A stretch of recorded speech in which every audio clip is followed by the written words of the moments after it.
Assalamualaikum warahmatullahi wabarakatuh.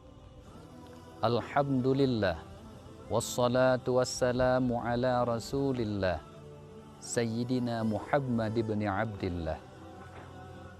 Wahai para manusia, hakikat penciptaan manusia adalah wa ma khalaqtul jinna wal insa illa liya'budun. Kita diciptakan oleh Allah adalah hikmahnya untuk menghambakan diri kita kepada Allah.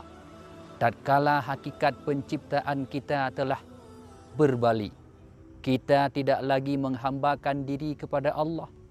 Tatkala manusia telah menghambakan diri kepada dunia, maka Allah menegur kita manusia.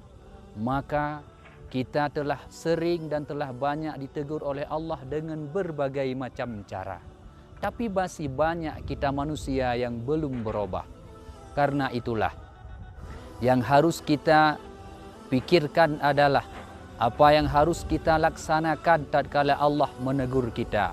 Maka kita harus berbalik kepada jalan yang benar lewat memperbaiki kehidupan kita kepada Allah Subhanahu wa taala. Allah memberikan kita banyak harta, tapi dengan harta itu kita tidak beramal. Maka sekarang adalah bukan seberapa banyak harta yang kita miliki, tetapi seberapa banyak dengan harta itu yang sanggup kita pergunakan untuk membantu kita di alam kubur. Sudah berapa banyak harta itu yang kita gunakan untuk membantu kita di yaumil mahsyar.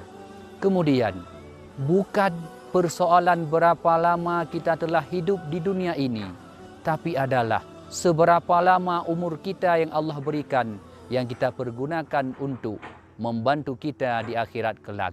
Kalau memang itu tidak kita laksanakan, maka marilah kita perbaiki.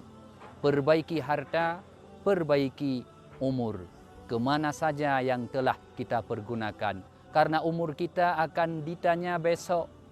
Ila aina afnaita. Umur kita kemana saja kita habiskan. Kita akan ditanyakan harta min aina kasabta wa ila aina anfaqta.